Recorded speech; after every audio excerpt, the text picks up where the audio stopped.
So before we begin the video, I just want to give you guys a massive thank you with the support of the last video, the Michael Jordan Kevin Garnett story video. That did so well, and all your comments, support and likes were really very much appreciated. This video is the same video, but this time we're looking at two Kobe Bryant stories. One that includes a trash talking story with Michael Jordan, and the other includes one with Reggie Miller. So before we begin the video, I just want to say, these videos take a while to piece together. I have to go through all sorts of interviews, find the game footage to make it a story and not just a podcast. So if you enjoy these types of videos, please smash that like button to show your support. I would greatly appreciate it. If you're new, hit that subscribe button for NBA content every single week. Now, the opening story starts with Gilbert Arenas in his podcast, the No Chill Podcast. In addition to another interview with John Sally with the same story, we combine those two videos up, put the game highlights with it to make it an actual story for you to enjoy. So without further ado, here's the story. Jordans with the Washington Wizards, and they play in Washington. Jordan beats Kobe. Jordan gets that win. Kobe was guarding him, and he did something because Jordan made the last play, made like a pass, and they hit the game.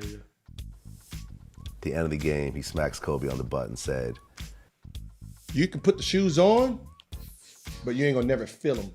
The eights, he had the eights on, right? Yeah. You're never gonna feel them. You're never gonna feel these shoes. Kobe stopped talking to his teammates. They say Kobe didn't talk to the team for 2 weeks. Yeah. For 2 weeks. Literally would not say anything to anybody. Like he just went silent. But he was on 1 million. And when they talked to Phil Jackson, the teammates were like, what's going on? What's going on? So they said, "Phil, what's up with Kobe? He mad at us?" It was like, "Nah, he ain't mad at you." Well, Jordan told him that comment and it upset him. In Washington, it's like, "And what? 2 weeks ago?" He's like, "Yeah, he told him he can copy him all he wants and do all that, but he'll never fulfill those shoes." So they already knew what was coming. So then the Wizards came to Los Angeles to play. Hey, they was like, "Yeah, I feel sorry for next time we play Jordan."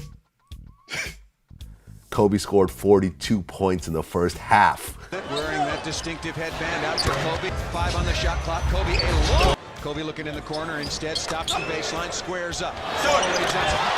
23 consecutive points scored by Kobe, 30 points in the game. That was a nice looking shot. Pull-up jump against Kwame Brown, crossover, pull-up jump shot. Good again. You better take a timeout. And scored 55 points in that game. They said they already knew what was about to happen against MJ when MJ came to LA. Wow. And they said, sure enough, Kobe went out and that motherfucker said, it wasn't. He didn't even have to tell the team. Once they heard what happened, is what Kobe decided to do. On Jordan. Which a lot of people don't say. He had 42 in the first half? Yeah. Gave him 55. Bro, you could see Mike's face in the end. Now that explains it. They said Mike with the towel. Yeah, but that's what I'm saying. It was what was told to him. Yeah. He's a psycho. That's what I said. He's a psycho. That's what was told to him. Now, how crazy is that story? The master finally passing the torch to the student in his last ever matchup against Kobe Bryant. You can see the look on MJ's face after Kobe Bryant drops 55 on him, and I think at that point he knew Kobe Bryant was the new face of the NBA. Now, this next story is a story about Reggie Miller and his time when he faced off against a young Kobe Bryant and then versed him later on in his career. So with that said, here's the Reggie Miller Kobe Bryant story. Do you remember the reality show, The Real World? Yes. That used to be on MTV? Yeah. Kobe was a rookie. Arn was my agent as well, and I was the elder statesman of the firm. And Arn called me up and was like, do you mind talking to this young kid and show him what the NBA is all about and how to conduct yourself? I'm like, okay, yeah, sure, I'll talk to this kid. We were set to play a game of basketball versus the real world cast. It was shot in Hollywood, And all I remember is Gail continuing to say to me, look, when you guys get there, you're going to get there before the cast of Real World. All Kobe wants to do is play you one-on-one. He just wants to play you one-on-one, one-on-one, one-on-one. I'm like, look, I'm 10 years in. This is 96, 97 year that summer. So he had 1 year in. So I'm 10 years in. I'm not going to play this young cat one-on-one. I'm like, all right, I'll play a soft game of one-on-one versus him, but our focus should be going against the Real World cast. So we get there, and we're playing soft one-on-one, and, you know, I'm doing my step-back jumper. I know you've alluded to this before. And he's like, how do you do that move? And, I kind of show him because I was trying to take things from him as well. He had this killer crossover. I'm like, wow, how do you do that? So we're exchanging our go-to moves. Well, a conversation turned into text messages and phone calls every day.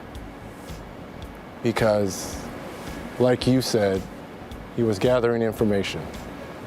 We reached the Bulls in the conference finals, and he was like, so what was it like going against Jordan? He wanted to be bigger than life.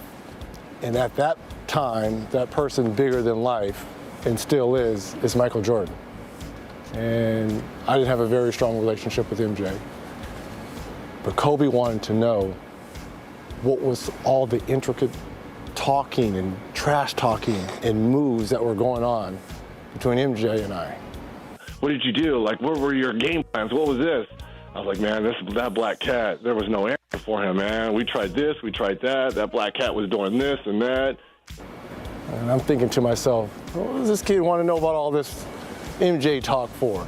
There's only one black cat, because I referred to call Michael Jordan or Jordan. I always called him the black cat. It's like the black cat was, we were doing this, and I'm talking to Kobe. And I'm like, Kobe.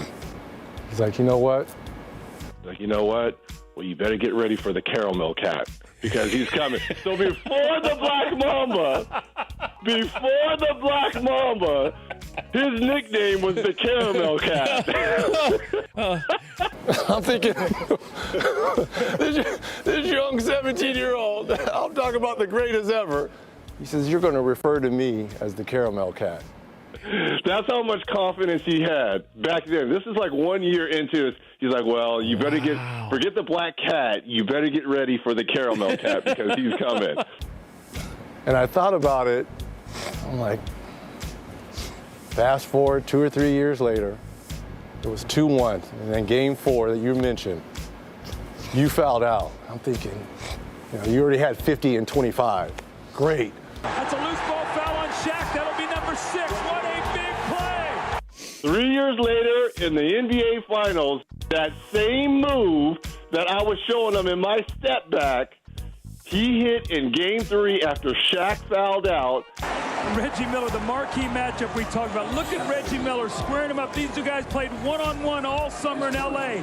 Kobe takes it between his legs. He pulls it back, hits the jumper, and then sort of gives it, take your time. Everything's cool. As he's running down the court, pats me on the butt and says, you never should have showed me that step back. I'm going to kill this young kid.